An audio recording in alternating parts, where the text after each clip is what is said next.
Hello मेरे प्यारे बच्चों, कैसे हो आप लोग। आशा करता हूं कि मां शारदा की कृपा से आप सभी स्वस्थ और मस्त होंगे।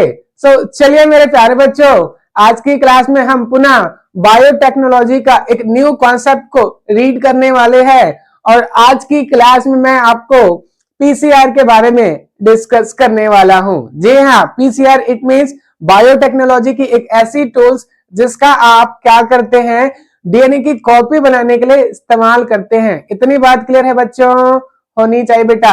ओके, अगर आपको डीएनए का सेम टू सेम कॉपी बनाना है तो आप लोग किसका यूज करते हैं, पीसीआर मशीन का। इतनी बात क्लियर है बच्चों, इसको थर्मोसाइक्लर के नाम से भी जानते बेटा। ओके, अगर आप मेरे चैनल पर नए होंगे so please like this channel and subscribe now. Okay मेरे प्यारे बच्चों, सो चलिए without wasting of time class को स्टार्ट करते हैं। देखिएगा, आज की क्लास में मैं पीसीआर के बारे में डिस्कस करने वाला हूं। किसके बारे में बच्चों, पीसीआर। पीसीआर का फुल नेम पूछ लिया जाता है बच्चों। सो पीसीआर का पूरा नाम होता है पॉलीमरेज चेन रिएक्शन। इतनी बात क्लियर है, क्या बोलते हैं इसको, पॉलीमरेज चेन रिएक्शन। इतनी बात क्लियर। पॉलीमरेज का मतलब क्या होता है, पॉली का मतलब बहुत सारे और मर का मतलब यूनिट। तो ऐसे क्या है, मशीन है जिससे आप क्या कर सकते हैं, किसी भी सैंपल की बहुत सारी कॉपी बना सकते हैं। इतनी बात क्लियर है। तो ऐसी मशीन को बोला जाता है बेटा पीसीआर। पीसीआर का बहुत ज्यादा एप्लीकेशन है मेरे प्यारे बच्चों। इतनी बात क्लियर है। तो सबसे पहले हम लोग इंट्रोडक्शन में अगर कोई चीजें लिखना चाहेंगे तो क्या लिखेंगे भाई, लिखेंगे क्या, सबसे पहले पीसीआर, ठीक है, का पूरा नाम लिखेंगे, PCR is a polymerase chain reaction. इतनी बात क्लियर है। एक ऐसी रिएक्शन होता है जिसमें क्या होता है, एक ही प्रोसेस बार बार क्या होता है, रिपीट होता है। और साइकिल प्रोसेस है, मतलब साइक्लिक है, बार बार रिपीट होगा। तो हम इसका इस्तेमाल किसके लिए करते हैं, हम लोग डीएनए की कॉपी बनाने के लिए करते हैं। इतनी बात क्लियर है कि नहीं है। एज एम्पलीफायर इसको यूज करते हैं मेरे प्यारे बच्चों। इतनी बात क्लियर है। एम्पलीफायर का काम क्या होता है, इसको बड़ा करके या उसकी बहुत सारी इसकी वैल्यू को बड़ा करके दिखाना। इतनी बात क्लियर है कि नहीं है, समझ में आ गया ना। तो यहाँ पर भी क्या होते हैं, नंबर्स बढ़ते हैं, किसके, कॉपी के नंबर्स बढ़ते हैं। इतनी बात क्लियर है बेटा।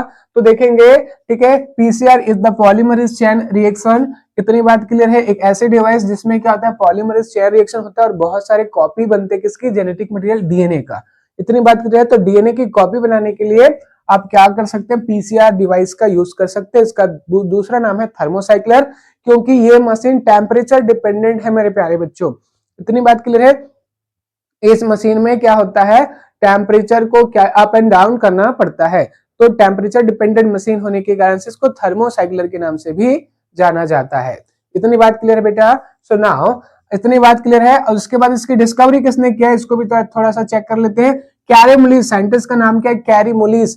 साइंटिस्ट का नाम क्या है, कैरी मुलिस। कब बना था, ठीक है, 1984 में। कब बना था, 1984, 1984 में, 84 में बना था। इतनी बात क्लियर है बेटा, होनी चाहिए। ओके, ठीक है, किसने बनाया था बेटा, फिर एक बार बोल दो, ठीक है, कैरी मुलिस। कैरी मुलिस, कैरी मुलिस ने क्या किया था, सबसे पहले पीसीआर को क्या किया था, डिस्कवर किया था। इतनी बात क्लियर बेटा। नाउ देखेंगे प्रिंसिपल, पीसीआर जो डिवाइस होता है वो कौन से प्रिंसिपल पर क्या करता है, वर्क करता है। तो याद रखेंगे, इसकी प्रिंसिपल आपको पता होनी चाहिए। Amplification, amplification of DNA molecules. क्या करते हैं, डीएनए और as well as RNA molecules. इतनी बात क्लियर। एम्प्लीफिकेशन, ठीक है, एम्प्लीफाई करता है। इतनी बात क्लियर है। तो याद रखेंगे पीसीआर डिवाइस किस पर बेस है, amplification of DNA molecules. Okay, now अगर आपको क्या है, अगर आपको क्या है, मेथड को कैसे प्रोसीजर अप्लाई होता है, पीसीआर में कैसे वर्क होता है, अगर इसको चेक करना है तो उससे पहले आपको मटेरियल्स की रिक्वायरमेंट्स के बारे में अच्छे से जानना होगा। ठीक है, पीसीआर में कौन कौन से मटेरियल्स लगते हैं। आपको इतनी बात तो पता होगा, ये फोटोकॉपी बनाने के लिए यूज किया जाता है। मतलब मैं बोल सकता हूँ फोटोकॉपी दो तरीके से बनते हैं। एक होता है डीएनए की एम्प्लीफिकेशन से और दूसरा होता है, आपने देखा होगा, रेप्लिकेशन से। इतनी बात क्लियर। डीएनए की कॉपी कैसे बनता है, रेप्लिकेशन से। तो ये बॉडी के अगर अंदर होता है रेप्लिकेशन, उसमें जितने भी चीजों की रिक्वायरमेंट्स है, हम सेम टू सेम वही काम तो बाहर करवा रहे हैं ना। ठीक है, रेप्लिकेशन का मतलब भी होता है डीएनए से डीएनए बनाना। इतनी बात क्लियर है। और एम्प्लीफिकेशन का मतलब भी क्या होता है, डीएनए से डीएनए बनाना, है ना। लेकिन क्या होता है, एक शरीर के अंदर होता है, बॉडी के अंदर होता है, तो हम उसी काम को बॉडी के बाहर करवाना चाहते हैं। इतनी बात के लिए किसी डिवाइस की हेल्प से। तो इसके लिए हमको वो सारी मटेरियल रिक्वायरमेंट्स है जो बॉडी के अंदर आपको रिक्वायरमेंट होता है। इतनी बात क्लियर है। तो हमको याद रखना है पीसीआर डिवाइस में क्या क्या चीजें लगेगा, तो याद रखेंगे बच्चों, ठीक है। आप ये ऐसा, इसमें हमको क्या डालना पड़ेगा, बहुत सारी चीजें डालना पड़ेगा। सबसे पहले आपको क्या डालना पड़ेगा बेटा, आपको पता है रेस्ट्रिक्शन एंजाइम्स यूज करने पड़ेंगे, क्लियर है कि नहीं है। और क्या यूज करने पड़ेंगे, डी एंटीपीज, क्लियर। और क्या यूज करने पड़ेंगे भाई, लाइगेज एंजाइम, ठीक है, लाइगेज एंजाइम। और क्या यूज करने पड़ेंगे इसके लिए आपको, प्रोब, क्या यूज करने पड़ेंगे, प्रोब। और क्या यूज करने पड़ेंगे बच्चों, ठीक है, आपको Taq polymerase enzyme, Taq polymerase enzyme, ठीक है, टेक पॉलीमरेज एंजाइम, पूरा लिख लेना बेटा, टेक पॉलीमरेज एंजाइम। इतनी बात क्लियर है। सो टेक पॉलीमरेज एंजाइम, हम लोग जनरली आरएनए पॉलीमरेज एंजाइम का यूज करते हैं, लेकिन आरएनए पॉलीमरेज हाई टेम्परेचर पर सर्वाइव नहीं कर सकता है, इसलिए हम इसको क्या करेंगे, हम यहाँ पर टेक पॉलीमरेज एंजाइम यूज करते हैं, क्योंकि ये क्या है, ठीक है, हाई टेम्परेचर में भी सर्वाइव कर सकता है, डी नेचर नहीं होता है। इतनी बात क्लियर है। तो ये सारी चीजें सैंपल लेना पड़ेगा, जिसकी हमको क्या करना पड़ेगा, एम्प्लीफिकेशन करवाना पड़ेगा। तो ये सारी चीजों को क्या कर देते हैं, इसमें लोड कर देते हैं। ये क्या है, आपका थर्मोसाइक्लर मशीन का क्या है, ट्यूब है, जिसके अंदर ये सारी चीजें क्या किया जाता है, आपने लोड कर चुके हैं। क्या क्या चीजें फिर से आपको पता होनी चाहिए, सैंपल, ठीक है, tag polymerase enzymes, ligase enzymes, dNTPs, restriction enzymes and prove, सबको क्या कर देना है बेटा, एक ट्यूब के अंदर में लोड कर देना है। इतनी बात क्लियर है बेटा, होनी चाहिए। ओके बच्चों, सो आपने क्या किया है, ये सारी चीजों को लोड कर दिए, ठीक है। अब क्या करना है, ठीक है, इसको अब क्या करना है, मशीन में सेटअप कर देना है, मशीन में लगा देना है। इतनी बात क्लियर बेटा। आप लोग देख रहे होंगे कि थर्मोसाइक्लर कुछ इस टाइप का डिवाइस होता है, दिख रहा है ना आपको, ओके, ठीक है। तो हम क्या करेंगे, इस डिवाइस के अंदर क्या करने वाले हैं, उसको, अब हमारी टेस्ट ट्यूब है जो आपके थर्मोसाइक्लर ट्यूब है, उसको हमने इसको क्या क्या डाल दिए हैं।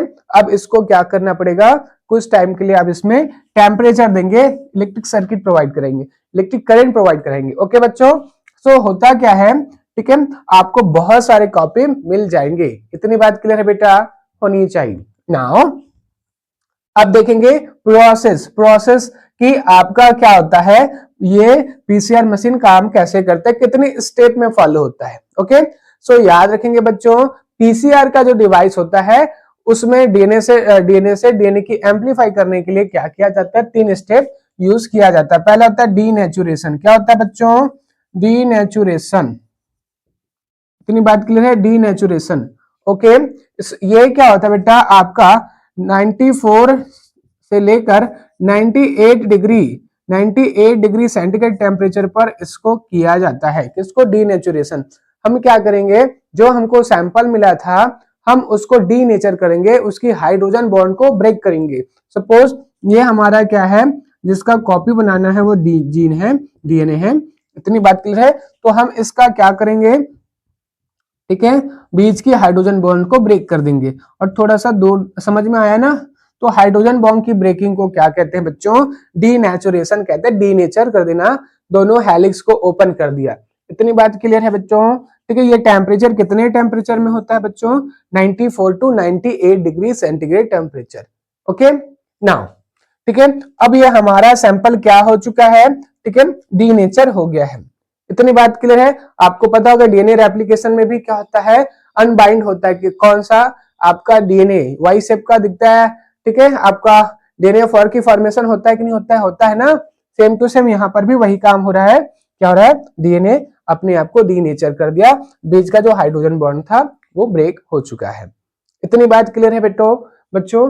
ओके, नाउ इसके बाद में क्या होगा, ठीक है, ये फर्स्ट प्रोसेस था डीनेचुरेशन। उसके बाद में क्या होगा, ये इस पर क्या होंगे, आपका जो प्रोब है वो आकर बाइंड करेगा, ठीक है। इतनी बात क्लियर है। सो अब इसके बाद में यहाँ पर क्या है, आपके प्रोब आकर बाइंड कर चुके हैं, क्लियर है कि नहीं है। अब ये क्या करेगा, ठीक है, ये इसको रीड करते जाएगा आगे, ठीक है। अगर ये 5 डैश इंड है तो ये क्या हो जाएगा 3 डैश इंड, और अगर ये क्या है 3 डैश इंड है तो ये क्या हो जाएगा 5 डैश इंड। इतनी बात क्लियर है बेटा, होनी चाहिए। ओके, सो ये क्या होगा इधर को रीड करते आएगा और ये किधर इसको रीड करते आएगा।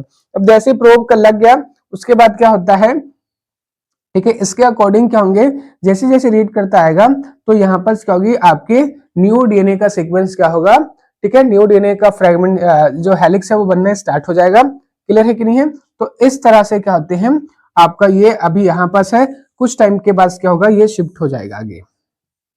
ओके, देखिएगा इस टाइप का।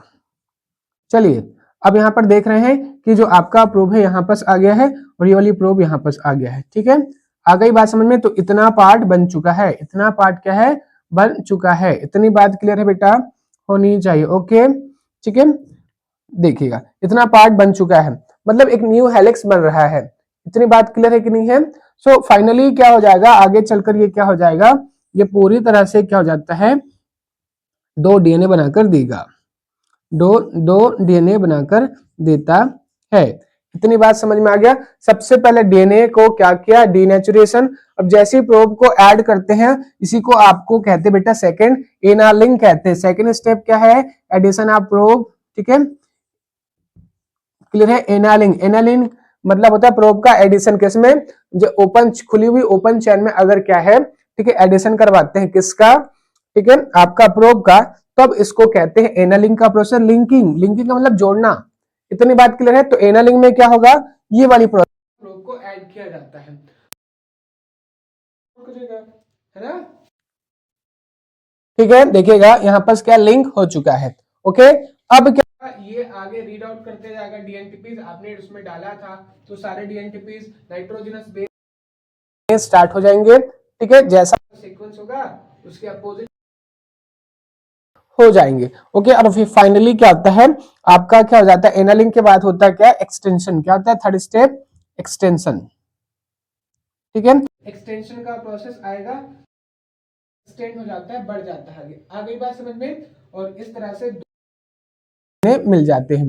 इतनी बात क्लियर है बेटा, होनी चाहिए। फिर से बता रहा हूं, एनालिंग, एक्सटेंशन। एक्सटेंशन देखिएगा ये कितने डिग्री आपका 52 से लेकर टेम्परेचर पर होता है, कम किया जाता है। अरे भाई अगर जोड़ना है तो टेम्परेचर कम होनी चाहिए ना, और तोड़ना है तो टेम्परेचर क्या होनी, जाना ज्यादा होनी चाहिए। तो जब क्या किया जाता है तो 94, और फिर उसके बाद में क्या है, ठीक है, एक्सटेंशन का जो प्रोसेस होता है वो आपके 72 डिग्री सेंटीग्रेड टेम्परेचर पर किया जाता है। याद रखेंगे फिर से, 94, 52 एंड 72, इतने बताए, 52 टू 54 है ना, 52 टू 50, ये 3 टेम्परेचर है जो आपको पता होनी चाहिए, 94, 52 एंड 72, 54 टू 72। आ गई बात समझ में? तो ये 3 लगते हैं बच्चों, कौन कौन सा, डीनेचुरेशन, एनालिंग एंड एक्सटेंशन। इतनी बात क्लियर है? और अभी आपके पास कितने, यहाँ पास कितने डीएनए बने हैं भाई आपके में, 2 डीएनए। कितने डीएनए आगे क्या होगा, दोनों के दोनों डीएनए अनबाइंड हो जाएगा। क्या हो जाएगा, फिर से अनबाइंड से कितने बनेंगे, अब ये तो 4 अनबाइंड हो गया है, 2 से कितने अनबाइंड हो गए चैन, तो 4 फिर से मिलेगा। तो इस तरह से ये प्रोसेस, इतनी बात क्लियर है बच्चों, होनी चाहिए। तो इस कैसे काम करता है। ओके, अब बेटा एप्लीकेशन की, तो पीसीआर तो बहुत ज्यादा एप्लीकेशन है। इतनी बात क्लियर है, आपकी डीएनए या फिर आपको किसी डिसीज की डायग्नोसिस करना है उसके लिए है, डीएनए की कॉपी बनाना है। ठीक है, आपको पता होनी चाहिए कि आपका आरटीपीसीआर किया जाता था किसकी, कोविड-19 की चेकआउट के लिए। इतनी बात क्लियर है, बहुत ज्यादा एप्लीकेशन है। ठीक है, इसकी डिसीज बारे में पता लगाना है तो आपको करना पड़ेगा पीसीआर सैंपल की टेस्टिंग करवाने के लिए। इतनी बात क्लियर है? तो ये बहुत सारे प्रोसेस में यूज होते हैं बच्चों। आज की क्लास में इतना ही बेटा, आगे की क्लास में डिस्कस करेंगे किसी दूसरे टॉपिक पर। धन्यवाद।